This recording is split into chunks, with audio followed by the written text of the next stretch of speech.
Bueno, ¿qué tal? ¿Cómo están? Pues ya estamos de nuevo en la redacción abierta, son las 7 menos cuarto de la tarde, estamos como todos los días o como casi todos los días aproximadamente a esta hora. Está con nosotros el maestro José Javier Esparza, que es el director del Gato al Agua, que es escritor, como saben ustedes, y hoy nos va a hablar, tal y como les anunciábamos ayer también estuvimos hablando del tema, al menos de manera superficial, sobre esto que se viene en llamar el arte contemporáneo. Yo creo que el arte contemporáneo en cada época sería arte contemporáneo, lo que se hacía, ¿no? ¿No?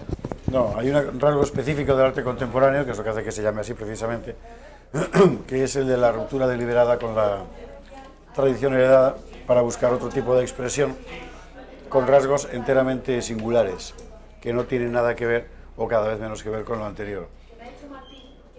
Eso es lo que hace que el arte contemporáneo, todo el mundo le dice arte contemporáneo y sepa lo que es, mientras que seguramente decir arte contemporáneo a alguien del siglo XVIII o del siglo XVI no tendría gran sentido. Arte moderno sí, es un término que aparece, sobre eso, en fin, Sombart escribió mucho, y bueno, el Renacimiento significaba fundamentalmente al modo de nuestro tiempo, era lo que significaba moderno en su momento, pero arte contemporáneo es algo muy específicamente del siglo XX. Ayer nos referíamos, cuando introducíamos este asunto, se refería José Javier al famoso urinario de Duchamp. Vamos a ver si podemos verlo, porque ayer no tuvimos la ocasión de mostrárselo, pero hoy sí. Seguramente muchos de ustedes lo conozcan. La Fontaine, firmado por R. Mutt, que era el seudónimo que utilizó Duchamp para esta exposición del año 17. Esto, claro, hoy estamos más o menos acostumbrados a ver este tipo de cosas. Sí. No sé si es arte o no, yo me refiero a este tipo de cosas, pero en 1917 entiendo que esto sería, no sé, casi una broma, ¿no? No deja de sorprender la poca, ¿cómo decir?, innovación en el género urinario, de verdad, Efectivamente, con el paso del tiempo. Es prácticamente igual. 100 años después seguimos utilizando el mismo tipo de receptáculos. Bueno, evidentemente se trataba de eso, es decir, el objetivo de Duchamp era ese, y lo consiguió, es decir, se trataba de, sorprender. Y es un rasgo muy particular del arte contemporáneo, quizá el primer rasgo, es decir, la búsqueda desaforada de la novedad por la novedad. La novedad en sí misma es un valor, cosa que antes no habría ocurrido nunca. Tiene que ver con un rasgo muy particular del sentimiento moderno, de la forma moderna de ver la vida. Hay una frase famosa de Baudelaire, creo que en El poeta de la vida moderna, que decía, corre, busca, ¿qué busca? Busca algo a lo que llamar modernidad. Bueno, en esa búsqueda estás permanentemente tratando de buscar algo nuevo, distinto, ¿no? Esto no había ocurrido nunca en la historia de la cultura, empieza a mediados del siglo XIX. ¿Pero es que lo nuevo es valioso per se? Sí, claro, en el mundo del arte contemporáneo sí, y en el mundo de la cultura moderna sí, tiene mucho que ver con lo que Marx en el Manifiesto Comunista llamaba, bueno, lo expresó muy bien, todo lo sólido se desvanece en el aire. Esa idea de que todo lo sólido se estaba desvaneciendo en el aire, lo sólido es lo de siempre, lo tradicional, lo permanente, lo que consideramos permanente, empuja a una búsqueda de novedades incesantes.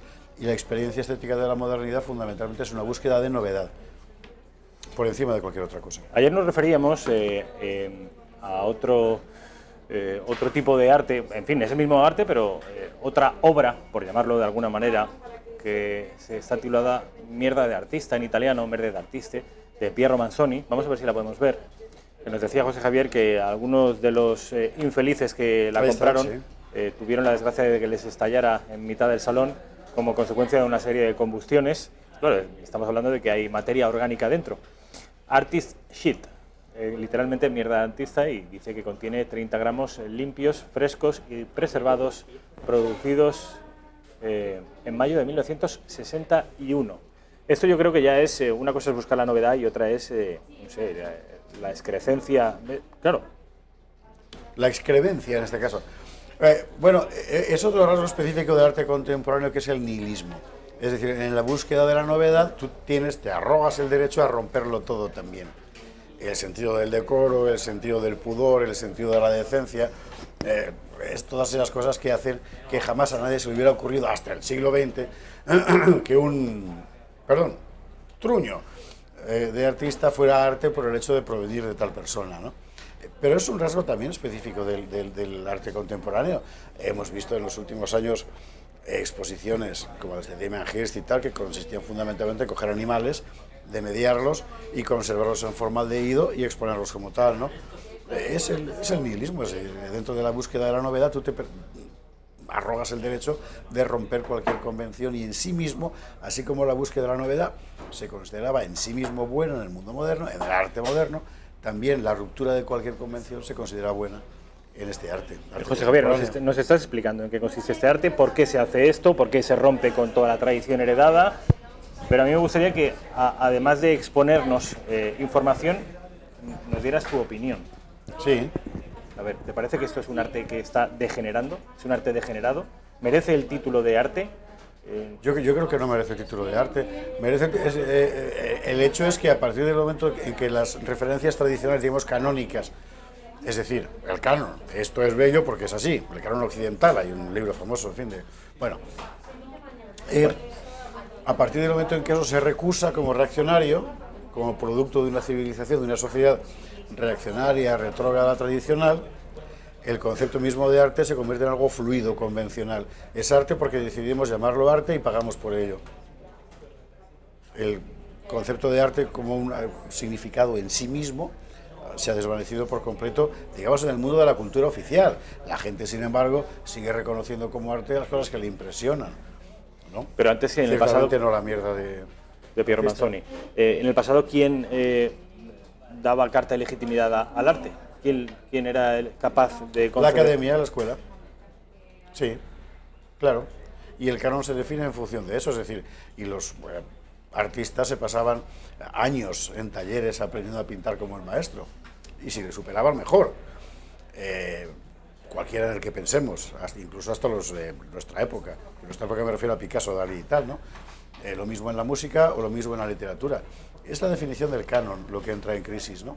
Vamos a ver a una obra de Kandinsky, que es de 1923, un poquito después de ese urinario de Duchamp, en el 23, que se llama Composición Octava. Es que ni siquiera para los nombres parece que hay cierto esfuerzo ni cierta pericia. Otro de los aspectos que destaca, uno de los 8 pecados capitales del arte contemporáneo que subraya José Javier Esparza, es precisamente eso, la falta de pericia técnica. Parece que no hay que ser un tipo particularmente dotado para generar arte. Sobre todo has de aparentar que no lo eres, porque Kandinsky era un magnífico artista. Pero el problema es que cuando tú, el artista contemporáneo, trata de expresarse en el mundo del arte contemporáneo, no puede producir algo que pueda ser identificado como canónico. Tiene que producir algo que sea, por ejemplo, esto. Es muy interesante Kandinsky. Es muy interesante. Es muy interesante, sí, porque es el perfecto reflejo de las obsesiones, de los objetivos de unos artistas que cada vez más se refieren a sí mismos, entran en un discurso autorreferente, donde tanto la personalidad del propio artista como la opinión que merece dentro del mundo propio del arte es lo único que importa y no la comunicación con el pueblo, con la sociedad, y el resultado al final son obras ininteligibles.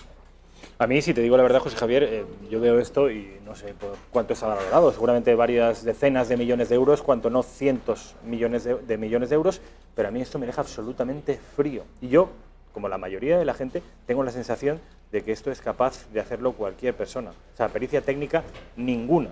Que no es capaz, vamos a ver, yo creo que cualquier persona con un poco de destreza en dibujo y pintura es capaz de copiarlo bien, pero de concebirlo no. Sobre todo la primera vez. Y esto es un rasgo muy importante del arte contemporáneo. La primera vez que Kandinsky hace esto, o que Mark Rothko coge un cuadro y lo parte en dos, rosa y blanco, o Malevich coge un cuadrado blanco en fondo blanco, la primera vez es una genialidad. La segunda vez es una impostura. De tal forma que el arte contemporáneo, como ha roto el canon... Estás comprando los argumentos de esta gente, en tanto que la novedad ya es valiosa por sí mismo. Dice que es un genio por poner un lienzo blanco. Pero ¿cuál es el problema? ¿Cuál es el problema de esa genialidad? El problema es que no puede jamás crear escuelas sino solo falsificación o copia. Solo plagio. Porque tú puedes crear, como los maestros de Velázquez, en fin, extraordinarios paisajes y con tus mismas reglas ser superado por un alumno tuyo. Y tú has aportado algo, no solo tu obra, también tu legado. Pero Kandinsky en este cuadro no aporta más que, en su caso, este cuadro, y se acabó. Y a partir de ahí obliga al conjunto del mundo del arte a hacer o variaciones sobre el mismo tema o a ver quién hace la composición geométrica que más le guste, desde luego no puedes copiar, porque sería simplemente un imitador, no, es un camino cerrado, cada camino que se abre es un camino cerrado, porque no hay tradición, y cuando no hay tradición no hay futuro. Es que esto es interesante. Es decir, el gran valor de la tradición no consiste solo en que tú mantienes una cosa que te han legado, que eso está muy bien, sino en que te permite seguir construyendo cosas, porque tienes un referente, ¿no? El arte contemporáneo, al recusar la tradición, solo crea caminos cerrados en sí mismos, ¿no? Solo circulan como la moneda en la medida en que adquieren valor. Y solo tienen valor porque circulan. Si se guardan en un sitio, dejan de tenerlo, ¿no? Mira, esta es una pieza, son piezas de Miró, procedentes de Mallorca, que estuvieron expuestas durante mucho tiempo en la Tate Gallery de Londres. Son, como ven ustedes, lienzos quemados, que eso también es una novedad y como tal debemos, en fin, rompernos las manos a aplaudir porque hay un lienzo quemado. Bueno, la idea de que cualquier cosa sirve como soporte, incluida la destrucción del soporte, es un típico, es un clásico también del arte contemporáneo. Hay que decir ya un clásico porque estamos hablando de una corriente de arte que dura más de 100 años. Hay un célebre dibujo, siento no recordar ahora el nombre del autor, que era de Kooning borrado. Entonces era un folio en blanco donde supuestamente hubo un cuadro de Kooning que fue borrado por el autor y vendido como tal. No, bueno. La idea de que cualquier cosa, por el hecho de la novedad, por el hecho de la singularidad, por el hecho de ser la primera vez, por el hecho de haber roto algo en sí misma es valiosa, es un rasgo muy típico del arte contemporáneo, lo cual además te permite ver que el arte contemporáneo no se define tanto ni por la cualidad intrínseca del artista, o de la obra, o de su trazo, ni tampoco por la recepción del público, sino por argumentos fundamentalmente ideológicos. O sea, esto es una gran obra porque rompe algo. No, nada más que por eso. Y entiendo también, y esto es algo que subrayas en el libro, que el valor de la obra está no en el reconocimiento del público, ni en su comprensión, porque nadie entiende nada, sino en el reconocimiento de los colegas. Del impacto, sí, pero cada vez más, efectivamente, un impacto cada vez más cerrado en un mundo que es el que da valor físico peculiar a la obra. Lo cual mete al mundo del arte contemporáneo en un círculo vicioso, pero que muy vicioso, y que es más o menos el siguiente. Normalmente se rodea de un discurso revolucionario, el del nihilismo, la ruptura, el no sé qué, pero en realidad solo alcanza su objetivo, es decir, el de propagar ese discurso, cuando un capitalista lo compra y lo vende a otro capitalista que lo va a vender por un precio mayor. De tal forma que se convierte en un puro objeto de consumo, sin más que eso sí, que alcanzan precios extraordinarios, ¿no? Pero la contradicción es muy evidente. Yo quiero decir que yo no estoy fundamentalmente en contra del arte contemporáneo, me gustan otros más, en fin, Mondrian es un artista contemporáneo, me gusta mucho, Magritte también, Dalí, en fin. En el Museo del Patio Herreriano de Valladolid, un gran palacio del 17, creo recordar, reconstruido por el Ministerio de Cultura en su día, se alberga la mejor colección de arte contemporáneo que hay en España, con fondos de los grandes coleccionistas que son sobre todo instituciones, bancos, Telefónica, etcétera, ¿no? Y vale la pena ir a verlo porque hay auténticas maravillas. Quiero decir, Juan Gris es una maravilla, Dalí es una maravilla, la primera vez, ese es un poco el asunto. No es difícil percibir la maestría, o Picasso, te puede gustar más o menos. Bueno, el problema, insisto, es la ruptura, es decir, la ruptura de cualquier tradición. Nadie puede imitar a Picasso. Entonces Picasso no crea una escuela. Hace reflexionar, si acaso, a otros artistas, ¿no? Con Juan Gris es un poco lo mismo. Hombre, Juan Gris es muy interesante porque es, ¿cómo decir?, el principio del cubismo. Entonces ves cómo se descomponen cúbicamente las figuras. Y es muy bonito verlo porque estás viendo cómo el mundo se rompe. Y este tío lo ha retratado y está fenomenal. Pero eso se agotó el día que Gris lo describió, ¿no? Vamos a la anterior. Raquel, vamos a ver si podemos ver la imagen anterior, que quizá usted pudiera pensar que se trata del descuido de alguien en un supermercado que se le ha caído una caja de plátanos, y sin embargo no. Se trata de una obra de arte expuesta en Arco y vendida por decenas de miles de euros. Esto, José Javier, también se vende hoy en día como arte en la Feria del arte contemporáneo de Madrid. Gran acumulación de potasio. Esto me recuerda, cuando yo estaba en Cultura, nos llegó un día Pepe Sonrisas, todo el mundo le llama Pepe Sonrisas, que era el director, creo que está en la Casa de Velázquez todavía, perdón, en la residencia de estudiantes. Entonces acababa de llegar al Instituto Cervantes de Nueva York para contarnos que según llegó allí, vio que había un montón de basura en una esquina y mandó limpiarlo. Y al día siguiente fue la creadora del montón de basura ofendidísima porque era una performance suya. Bueno, una cosa muy tremenda. Ya salió Pepe en defensa de la limpiadora que había retirado aquello. Bueno, yo creo que este tipo de cosas son la mejor expresión del cierre de caminos del arte contemporáneo. Porque si en los primeros que lo hacen tiene un sentido, cuando haces esto, aquella historia famosa de que el niño que dice el rey está desnudo se hace más evidente que nunca. Ahí está completamente desnudo. ¿Esto qué es? He conseguido poner un montón de plátanos en un montón. ¡Bien! No, bueno, porque el artista te contará una historia de Dios sabe qué, de cuando era pequeño, que tenía recuerdos de cuando estuvo en Canarias. La gente se lo comprará y la gente pagará una... La gente no se lo compra. Se lo compran las instituciones, además esto es fungible completamente, esto se va a morir dentro de nada. No. Pero ves, te lo va a justificar con argumentos ideológicos. No lo puede justificar ya con argumentos artísticos. Mira los grandes escultores vascos, Chillida, Oteiza, Ibarrola y tal, que crean obras generalmente abstractas. Te pueden justificar la destreza. O sea, sí, a ti no te gustará, pero haz tú esto con hierro y luego me lo cuentas, ¿no? Pero después ya no. Y cuando utilizas para hacer esas obras, o el bosque pintado de Ibarrola, por ejemplo, ¿no? Te parecerá una cosa, a mí me parece una maravilla. Fundamentalmente porque ha hecho algo, en este caso, desde mi punto de vista, bello, por primera vez, ¿no? Bueno, el problema es que no lo puedes imitar. Y cuando estiras argumentalmente el concepto, es decir, aquí he querido reflejar, por ejemplo, la pobreza del mundo, cualquier cosa está justificada. Y entonces pasas directamente del arte ideológico a la gilipollez, que es el ejemplo del plátano este. Ahí estamos viendo la cúpula, es la cúpula de una de las principales... De Barceló, claro. Sí, de las principales que salas. Es una bóveda, no es una cúpula. De la cúpula bóveda, por sí. fuera, claro. Vamos a ver la bóveda, que se ve en otra imagen, se ve un poquito mejor, porque aquí quizá ustedes no sepan ni de qué se trata. Pero en esta imagen, efectivamente, ahí la ven ustedes. Imagínense ustedes la Capilla Sixtina y lo que tuvo que hacer Miguel Ángel, durante cuántos años y con cuántos ayudantes y cuántos artistas. Y ahora vean esto. Y que además se caía a trozos después. Efectivamente. Yo por Barceló... Él lo disparaba con una manguera que sí, mezclaba claro. pegamento y pintura. Y esa era la pericia técnica, disparar con una manguera diferentes pinturas. ¿Y con esto qué, José Gabriel? Yo por Barceló tengo debilidad, debo decir, me parece objetivamente un gran artista en su género, en el género del arte contemporáneo, y ahora ha demostrado además que domina cualquier disciplina artística, materia pictórica y dibujo y tal, ¿no? Sin ninguna duda.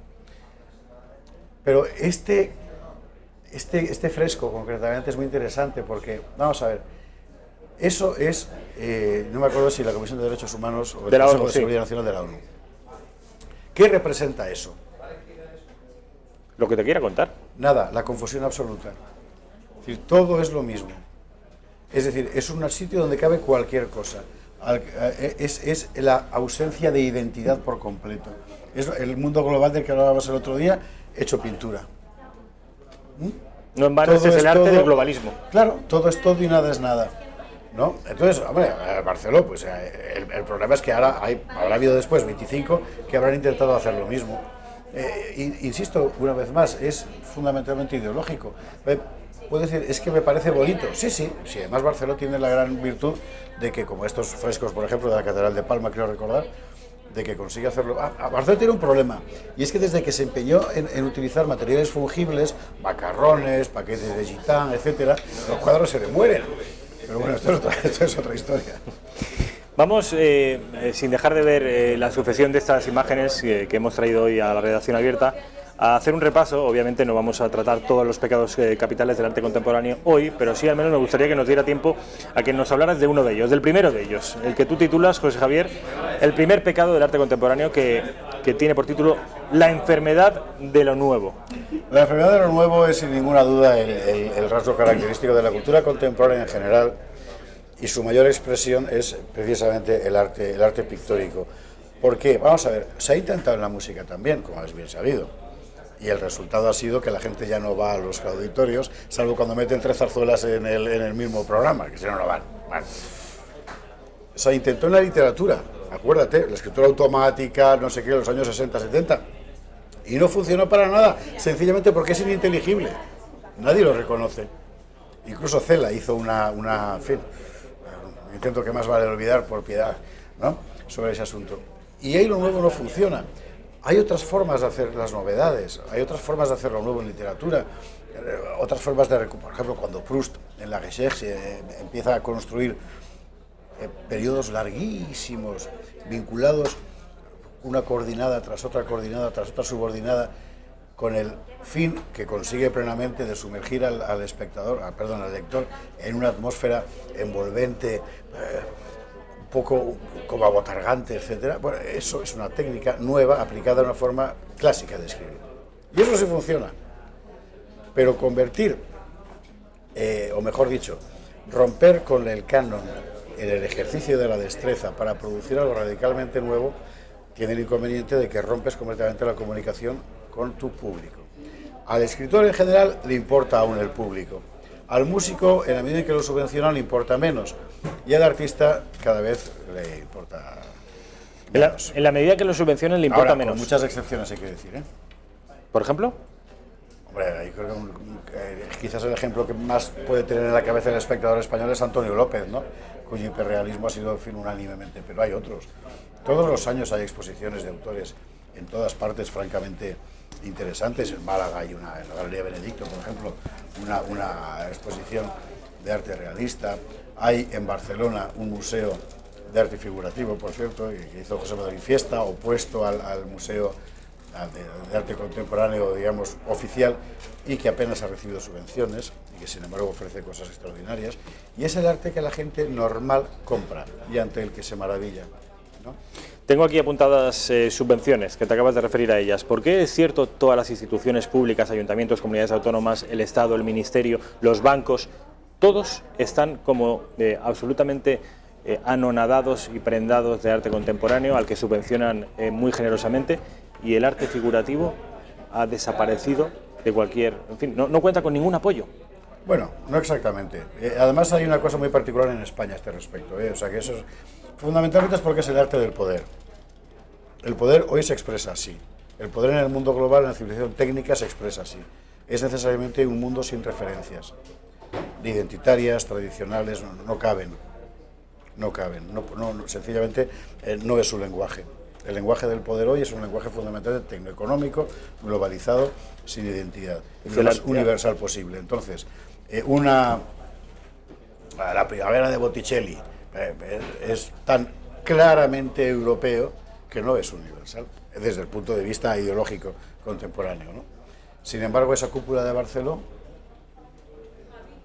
como el arte de Miró dice que empieza a pintar esas historias de cuadros que todo el mundo dice que son como de niños, inspirándose en el arte africano, que por primitivo tiende a estar desprovisto de las adherencias que la evolución de la cultura ha ido poniendo encima de las grandes referencias canónicas. De hecho, hoy una estatua ecuestre de cualquier héroe español o extranjero es casi un sinónimo de fascismo. Hay una estatua ecuestre del Cid en Burgos que ha recibido numerosísimos ataques precisamente por ser eso. Aparte del contenido, que se trata del Cid campeador, recuerda a épocas que para los poderosos en fin, no acaban de encajar en este mundo sin identidad. Y recuerda esa reacción, además, de determinados grupúsculos a la furia iconoclasta, que es un rasgo muy característico de la cultura europea en los primeros siglos de la cristiandad, y se extendió, bueno, en la Iglesia española, por ejemplo, desde el Concilio de Elvira estaban prohibidas las representaciones, era anicónica, como lo es el Islam.